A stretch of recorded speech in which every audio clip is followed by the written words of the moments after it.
Hello friends, नमस्कार friends. आज हम हल करने वाले हैं चैप्टर 6 को। इससे पहले फ्रेंड्स हमने यहाँ पर लेसन 5 तक इन सभी प्रश्नों को हल करा दिए हैं। तो फ्रेंड्स वीडियो नहीं देखे हैं तो जरूर से एक बार जाके देख लें। हमने इसका प्लेलिस्ट बना दिया है, उसमें सभी वीडियोज आपको चैप्टर वाइज मिल जाएगी। तो चलिए फ्रेंड्स, यहाँ पर चैप्टर 6 में हमने आपको कल बोले थे यहाँ पर चैप्टर 5 जब पढ़ा रहे थे कि ये पूरा का पूरा चैप्टर बढ़िया से पढ़ कर आइएगा, ठीक है, ताकि फ्रेंड्स कल हम यहाँ पर डायरेक्ट इसका क्वेश्चन आंसर करा सकें। तो उम्मीद करते हैं कि आप यहाँ पर अच्छे से सभी चैप्टर यहाँ पर पढ़ कर आए होंगे। तो यहाँ पर फ्रेंड्स आज हम इसका क्वेश्चन आंसर कराने वाले हैं। तो यहाँ पर देखेंगे बी नंबर में बोला गया है लेट्स कंप्रीहेंड। बी वन है थिंक एंड टेल, सोचना है लिखना है। B one answer the following question orally. A में है हु वाज इवान। बी में है where did he live. Ivan कौन था, वह कहाँ रहता था। इसी प्रकार से फ्रेंड्स आगे और भी प्रश्न है, तो चलिए पहले इन दोनों को हल करेंगे। तो फ्रेंड्स जैसे कि आप देख सकते हैं यहाँ पर हमने लेसन 6 इवान, ये फ्रेंड्स पूरा का आंसर क्वेश्चन आंसर हमने लिख लिए हैं। पहला क्वेश्चन था हु बाज इवान, इवान कौन था, तो लिखेंगे ना आंसर में कि इवान बाज ए रिच फार्मर, वह एक अमीर किसान था।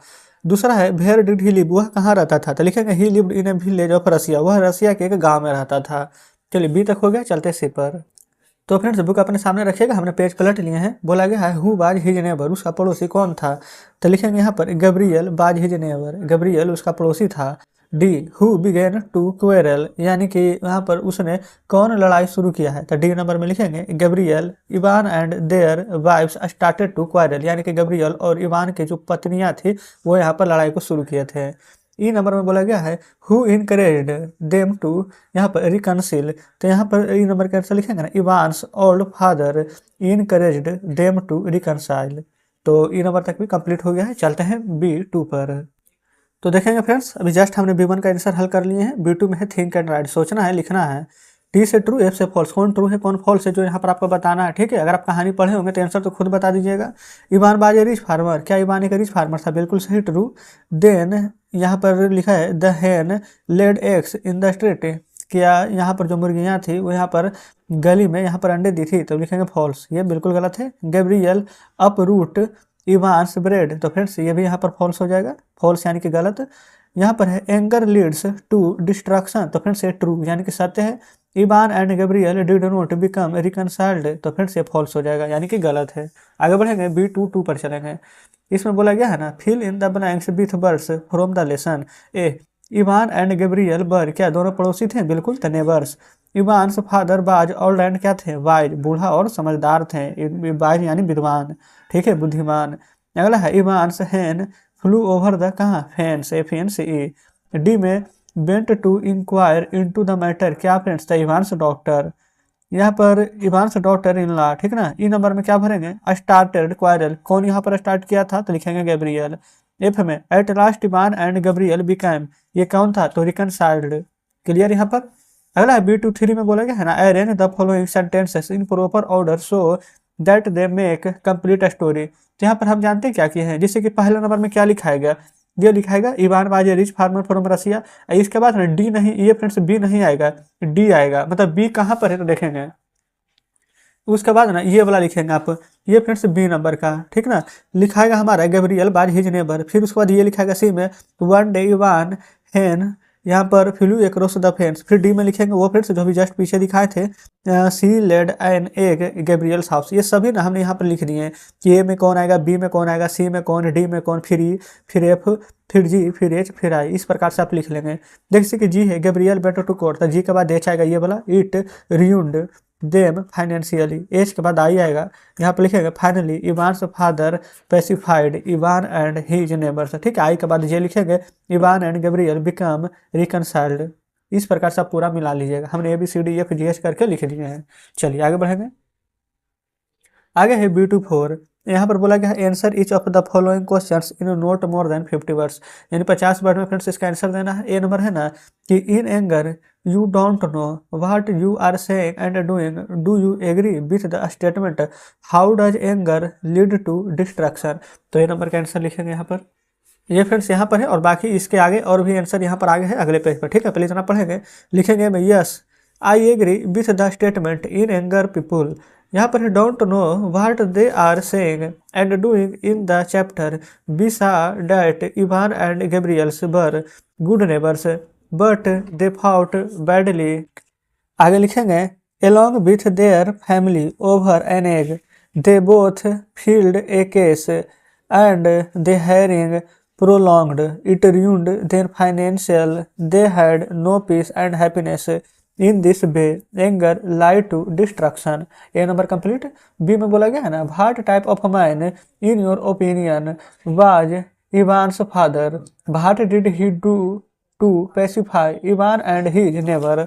तो यहाँ पर बी नंबर का आप आंसर में लिखेंगे इन में, यहाँ पर लिखेंगे in my opinion Ivan's father was a wise person, he pacified them by making them understand that hatred leads to hatred, he asked them to forgive each other and forget the old dispute. ठीक है, dispute. तो इस प्रकार से B number का answer हो गया है। आगे बढ़ेंगे सी नंबर की ओर। सी में बोला गया है ना, if you were Ivan's neighbour what would you do to solve this quarrel? तो लिखेंगे आंसर में if I were Ivan's neighbour I would also let them understand that hatred leads to hatred so they should live their quarrel aside and live in peace once again. तो इस प्रकार से हमने यहाँ पर B24 का ABC तीनों प्रश्न आंसर कर लिए हैं। तो देखेंगे फ्रेंड्स, यहाँ पर सी नंबर तक कंप्लीट हो गया है। अगला ये फ्रेंड्स ABC, अगला सी में बोला गया ना word study, correct the following miss spelled word, यानी कि जो गलत लिखा है ना इसको यहाँ पर सही करना है। तो देखेंगे PEICE नहीं होता है, मीनिंग होता है PIECE। FORGATE नहीं होता है, FORGET फॉरगेट होता है।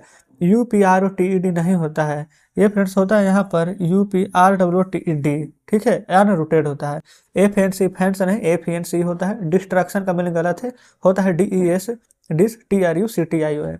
क्लियर है, यहाँ पर DIS की जगह DES करना है। ठीक है, बाकी सब सही है। चलिए अब आगे बढ़ेंगे यहाँ पर। तो फ्रेंड्स देखेंगे आ चुके हैं अगले पेज C2 पर, बोला गया है match the words column A to column B। देखेंगे सबसे पहले यहाँ पर क्या है फार्मर। फार्मर का फ्रेंड्स यहाँ पर सिनोनिम्स क्या होता है? फार्मर को ही हम पीसेंट बोलते हैं, लेबोरियस को ही हार्ड वर्किंग बोलते हैं, रूडली को ही हार्शली बोलते हैं, क्वेरल को हम यहाँ पर डिस्प्यूट बोलते हैं, फॉरगिव को हम पार्डन बोलते हैं। इन दोनों का अर्थ एक ही होता है। मिलान कर दिए हैं, बहुत ईजी था। चलिए C3 में फ्रेंड्स यहाँ पर बोला गया है कि पिक आउट द यहाँ पर sentence from the lesson which is the following words have been used to sentences. जैसे कि यहाँ पर है neighbour, comfortable, hatred, wisdom, advice. तो इसको कैसे हल करेंगे? तो देखिएगा हमने फ्रेंड्स यहाँ पर लिख लिए हैं neighbour, comfortable, hatred, wisdom, advice. इसका यहाँ पर बोला गया था ना सेंटेंस यानी कि वाक्य बनाने के लिए, तो नेबर से लिखेंगे ना कि Ramesh was his neighbour. Comfortable से लिखेंगे we are comfortable with each other. Hatred से लिखेंगे hatred list to hatred. Wisdom से लिख देंगे you lose your wisdom. Advice से प्लीज गिव मी एडवाइस। तो इस प्रकार से हम सेंटेंसेस बना देंगे। क्या कोई दिक्कत है? कोई दिक्कत नहीं होनी चाहिए। तो हमारा C3 कंप्लीट होता है। चलेंगे आगे यहाँ पर। तो फ्रेंड्स देखिएगा C3 कंप्लीट करा दिए हैं। D में है ग्रामर, बोला गया है क्लाउज, यानी कि यहाँ पर फ्रेंड्स दिया गया है ये सभी क्लाउज, जैसे कि Ivan was a farmer who lived in a village in Russia. तो इस प्रकार से यहाँ पर दिए गए हैं। आप आगे भी देखेंगे, ये फ्रेंड्स आपको लग रहा होगा थोड़ा सा मीठा मीठा है, यहाँ पर बुक में इसी प्रकार से दिया गया है, आप इसको पढ़ लीजिएगा। ठीक है, बनाना है डायरेक्ट यहाँ पर नीचे आएंगे। बोला गया है let's talk discuss the following statement first in the small groups and then with the wholes. यहाँ पर होल क्लासेस, यहाँ पर है हैट्रेड, यहाँ पर ये फ्रेंड्स थोड़ा सा कम दिख रहा है लेकिन लिखा गया है ब्रीड्स हैट्रेड। फिर बी में है एंगर लीड्स टू डिस्ट्रैक्शन। तो फ्रेंड्स इसके बारे में आपको यहाँ पर क्लास में चर्चा करना। ठीक है, बोला गया सर डिस्कस करने के लिए स्टेटमेंट फर्स्ट। कोई दिक्कत नहीं, चलते हैं अगले पेज पर। ये फ्रेंड्स आ चुके हैं अगले पेज। F नंबर पर बोला गया है composition, right a paragraph in about 60 to 80 words on any one of the topics listen in E1 of discussion. ये भी जो डिस्कशन वाला था नहीं नंबर, जो वही जस्ट आपको बोल रहे थे वही F में बोला गया था कि कोई भी यहाँ पर लिखना है। तो चलिए यहाँ पर F नंबर में 60 से 80 वर्ड पर हम लिखते हैं। तो फ्रेंड्स ये रहा यहाँ पर F नंबर, इसका आंसर में लिखिएगा ना एंगर लीड्स टू डिस्ट्रैक्शन। ठीक है, अब लिखेंगे यहाँ पर anger is too bad, any angry person has no control over self, he can't जज between good and bad, anger destroys his peace as mind. Many quarrels have been started due to anger, and if leads to distraction, anger ruined the यहाँ पर है light eyed people. So people should think over a dispute cool headed and leave anger aside. Anger is our worst enemy and we should control it. Clear? इस प्रकार से F number हल हो गया। आगे चलते हैं। अगला फ्रेंड्स हमारा G number. F number complete किया है। बोला गया है ट्रांसलेशन, यहाँ पर पैराग्राफ इनटू हिंदी, यानी कि जो इंग्लिश में है ना इसको हिंदी में करना। इंग्लिश पढ़िए पहले। बोला गया है Ivan had some hens, one day a hen flew across the fence, she laid an egg in Gabriel's house. Ivan's daughters-in-law went to his house to inquire into the matter. Gabriel's mother replied rudely. It led to a quarrel. Soon, Ivan, Gabriel, and their wives started quarreling. Their neighbors had to intervene to pacify them. चलिए अब इसका हिंदी करेंगे।